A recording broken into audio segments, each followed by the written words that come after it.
Hello and welcome. You're watching News 9. I'm Shweta Kothari. We're bringing you stories from the world of business, policy and economy. To begin this bulletin, bringing you special story that has come by the way of Financial Times, reporting serious allegations on Adani inflating prices of coal and hence inflating prices of power generated in the country in last 3 years. This, of course, is an allegation that Financial Times has raised by the virtue of various documents that it has analyzed shipments of coal. It has analyzed over the course of last 3 years, dating back to 2019. My colleague Kartik Malhotra joining us here in the studio to perhaps tell us what these allegations are. And, you know, a story that broke yesterday, Kartik, by the way of Financial Times, those are serious allegations. After Hindenburg, after OCCRP, Financial Times saying and stating in clear terms that Gautam Adani led Adani Enterprises procured coal between 2019 to 21 and inflated the prices of coal. That's right, Shweta. But I think let's look at this report very, very objectively. Okay. I think it'll be unfair to take sides either to support the Financial Times report or to reject it outright. But what seems to be the case this time around is that the Directorate of Revenue Intelligence, DRI, had opened investigations in 40 companies more than a decade ago. That concluded in the year 2016, and in 2016 these 40 companies were under investigation by DRI on artificially inflating the value of coal imports into India. These coal imports obviously are critical because they power up all the thermal plants in the country, and the power generation, the electricity that consumers like you and I pay for, happens on account of the electricity produced using these thermal powers and the coal. So coal, by virtue, is a protected industry, so to speak, in India, and within this industry the pricing is done at a level that the market prices are fair for everyone. And the pricing model that coal follows as an industry in India is called the cost plus pricing. Now let's just look at what the Financial Times report this time around is. Not very different from what we have seen in the past, coming from Adani the Hindenburg saga, Hindenburg Research suggesting at that time that shareholder price manipulation has happened in Adani stocks. OCCRP then coming in and sort of, reaffirming that Hindenburg report with a few more names, a few more sort of investigative pieces added, and now we have this Financial Times investigation. Let's run through what it's like the FT report really states. All three of them are adding up. I mean, you look at the Financial Times report, it has added up from what Hindenburg suggested, what OCCRP unearthed, and now what it seems to me is that every report is building on the previous report. Right. What we saw in Adani Hindenburg report was that there has been this con created by Gautam Adani, and in this con, two issues. Number one, short selling, profiting on account of short selling, and number two, the minimum shareholding of 25% in a publicly listed company violated. Now what we saw in the OCCRP report, which is a George Soros funding research investigative journalist organization, what that suggested was that there are offshore entities and money has possibly been siphoned off to these offshore entities, and certain names were taken. Now what the Financial Times report has done is built on that, taken into account the DRI investigation, the Directorate of Revenue Intelligence investigation, which concluded in 2016, which had named 40 companies, taken up Adani and Adani Group of companies there, and tried and draw linkages between what value coal was imported at, what value coal was exported at, what value did we import it here in India and sold it eventually to power producers, and the price differential. And the price difference, and perhaps potential of money laundering because of that price difference. Okay. Let's take it point by point. So Financial Times is reporting, again disclaimer here that this is not our report, this is not our research, this is what Financial Times reported yesterday on 12th of October, that Adani Group has used offshore entities in Dubai, Singapore and Taiwan. It suggests that $5 billion worth of coal has been imported at double the market price. I think let's simplify it. What does this mean? This is not an example quoted in the Financial Times report. This is something we've made just to simplify and make our audience understand what the implication really is. So for example, from Indonesia, coal is exported at 100 rupees. Right, pure example, 100 rupees is the invoice value at the export hub, which is Indonesia, from where coal has been shipped. Now, this shipment, when it comes to India, the invoice value at India's Mundra port, which is in Gujarat, controlled by Adani Group, the import value of presumably the same shipment of coal is, let's say, double, 200 rupees. Now, because of the cost plus markup, pricing strategy for coal, you have, and coal is usually the profit margins are single digits. So, I have taken just a simple 2.5%, a lower end of single digit pricing. On that account, 205 rupees is what Adani Group sells this shipment of coal to power producers. Now, let's move on and see what this really means. So, this means that the coal was purchased at 100 rupees. Adani Group has paid Indonesia from the 205 rupees that it got. 100 rupees has gone to Indonesia. What about the 5 rupees is the profit at 2.5%? That profit has been reported. Now, what is the balance 100 rupees doing? That balance 100 rupees apparently, as per the Financial Times report, is siphoned off to Dubai, Singapore and Taiwan. Now, let's look at the map of the world and see what this means. Now, the report conducted by the investigation by Financial Times says that 30 such shipments have been, data of 30 shipments between Indonesia and India between 2019 and 2021. Those reports and those invoices, those data points have been aggregated, and the conclusion being drawn, or the, the sort of idea being drawn from that is that the same amount of shipment from Indonesia comes all the way to Mundra port in India, but money is routed through Dubai, through Taiwan and through Singapore, which means there are entities operating, shell companies or faceless entities operating in these three countries, which are actually invoicing India for India's coal imports. Whereas, the data corroborates, as per Financial Times, that this shipment has actually come from Indonesia. Now, who are the people who have been named within these countries? Let's look at that. There are two people who were named by the OCCRP report also. There was Chang Chung Ling and there was Nasir Ali Shaban Ali. Now, further on to that, the Financial Times report says these names were in fact there even in the Adani Hindenburg report. Their companies got disclosed in the OCCRP report. Now, what Financial Times has been able to really arrive at is that 31 million tons at a 20% premium were imported from Chang Chung Ling, who's based in Taiwan. Now, in Taiwan, this man lives in a residential complex. It is not an office address, and it seems to be a single person entity. Cut to Dubai. In Dubai, a company called Taurus, which is headed by a Muhammad Ali Shaban Ali. Financial Times has not been able to establish connection between Nasir Ali Shaban Ali, who OCCRP had named, who seems to be a close associate of Gautam Adani's elder brother Vinod Adani, and Muhammad Ali Shaban Ali. But Muhammad Ali Shaban Ali owns a company called Taurus, which owned 13.5% of Adani's free float. And this gentleman and this company is based out of Dubai. But again, it's a small operation, does not seem like a glamorous building as per the Financial Times report, where an operation of this scale should legally, logically be concluded. And then there's a third company called Pan Asia, Singapore. We don't have the name apparently of the person who heads it, but 1.1 million tons of coal has been imported at 30% premium from Singapore's Pan Asia.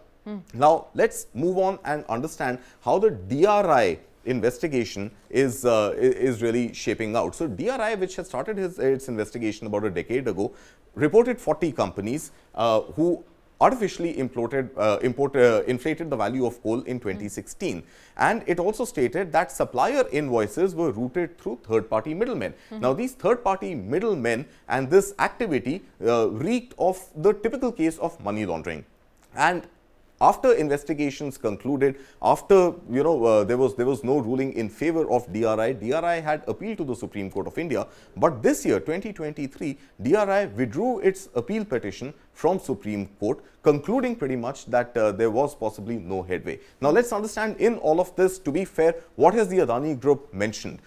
Specifically on the DRI investigation, Adani Group says that the issue of overvaluation of coal was conclusively settled by Supreme Court because DRI withdrew its application from Supreme Court. Let's see what Adani Group said on the Hindenburg research, which appeared in Jan this year. It said it is not only an unwarranted attack on a specific company, but it is a calculated attack on India. And latest, before the Financial Times report came out 2 days ago, Adani Group preemptively also gave out a statement on the Financial Times report, which was yet to be published 2 days ago. And let's look at what Adani Group said specifically on the Financial Times report. And it specifically, can we have that graphic please? It specifically said that this report is old and is a baseless allegation. And it also said that this is clever recycling, selective misrepresentation of publicly available data and information. So this is where we are right now. Can't state conclusively if there is something new, something fresh in the new Financial Times report, or is this a selective attack on India? I think in this line, it's also important, Shweta, before we move on to our guest, to understand and maybe, draw a hypothesis that could this really be an agenda that Financial Times is pursuing?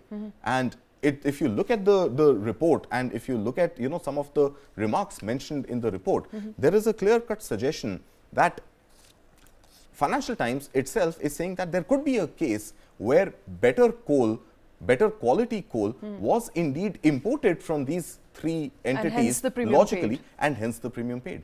Right. So I think there are, and the fact that a single Adani Group of companies out of those 40 that DRI had originally started its investigation on have not been investigated into by Financial Times, not yet at least. And it seems to be a building up on Hindenburg Research, OCCRP, and then the FT report, which is trying to corroborate that and single out that Adani Group and Gautam Adani specifically are the only people under investigation. It has selectively left out the rest of the 40 companies that were mentioned in the DRI report. Right. And this DRI report, of course, has been withdrawn from the Supreme Court's appeal petition. And hence, is there really an investigation, even though the timeline is 2019 to 2021, but further until to 2016, further to DRI investigation. But till 2016, it seems to be a build up on the DRI investigation, which has summarily been withdrawn from Supreme Court. All right, let's quickly get in our guest to perhaps explain to us what's happening here. Shriram Subramanian, founder and MD of InGovern Research, joining us on the show.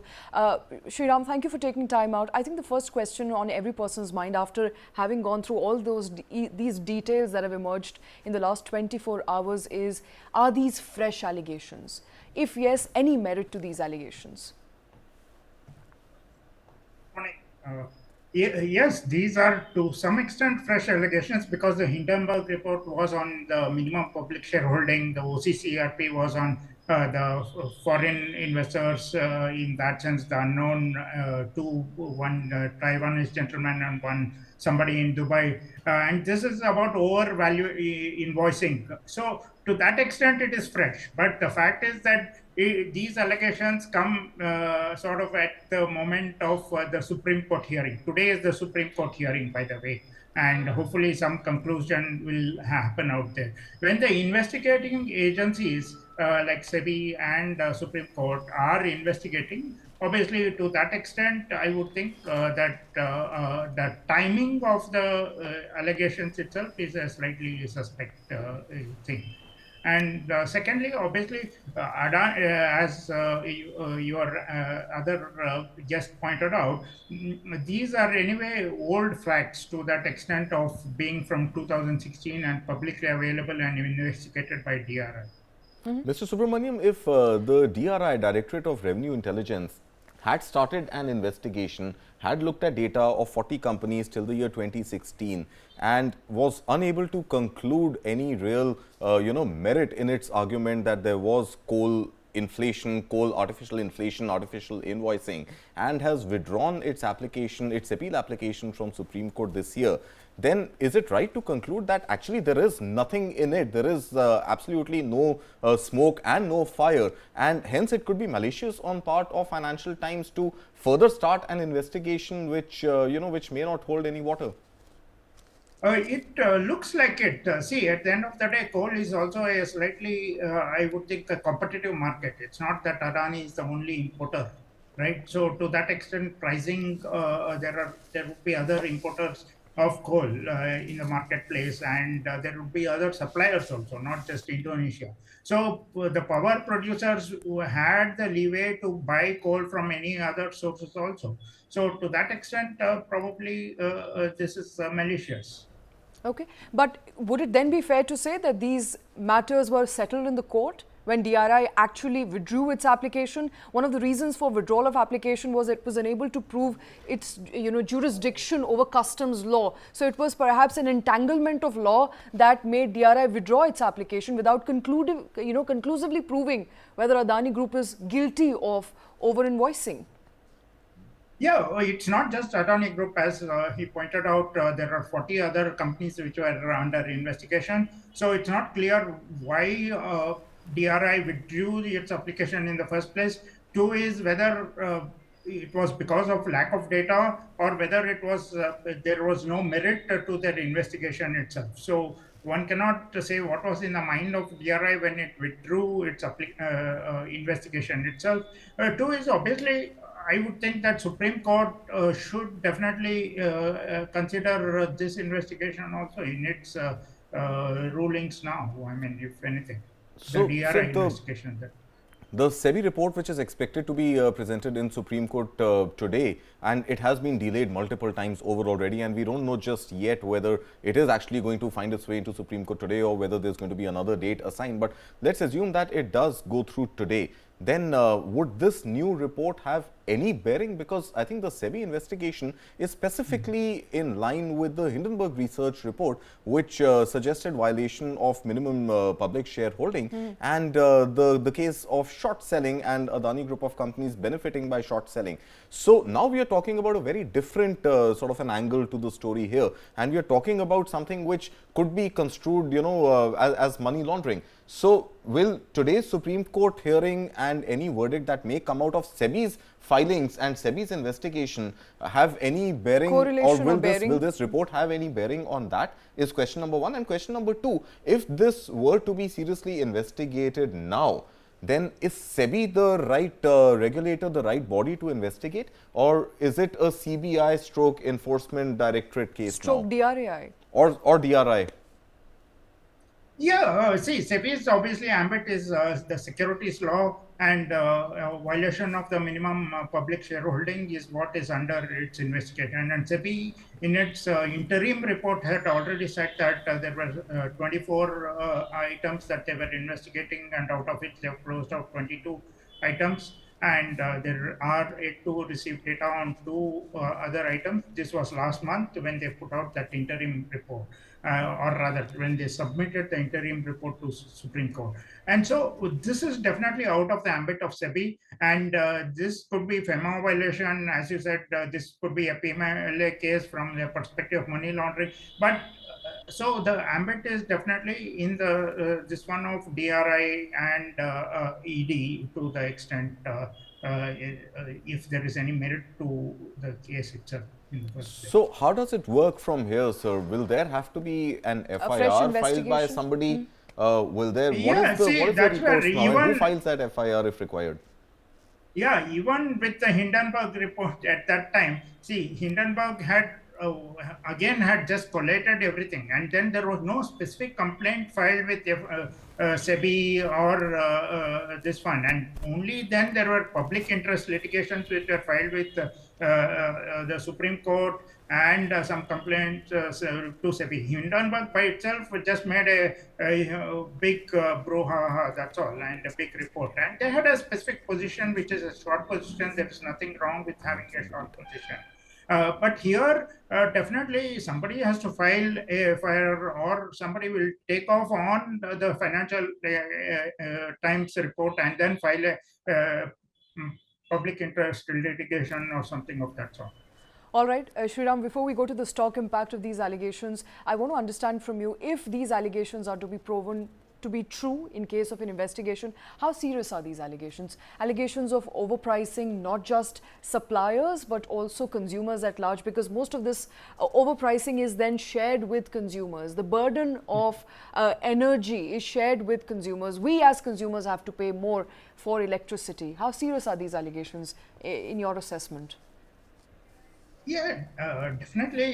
If proven true, they are quite serious because, as you said, it is the consumers at large who have borne the burden of this over invoicing if it is true. And so, to that extent, I'm not even sure how, if there is to be recovery made or anything, would there be take the form of a fine or some other implications, etc. So, obviously, it's not going to be an overnight investigation. There will need to be firstly somebody who is filing a complaint, and then secondly detailed investigations which may take months together. All right, Shriram Subramanian calling for an investigation there as far as FT report on Adani is concerned. Shriram, thank you very much for taking time out. Thank you for joining us here on News 9.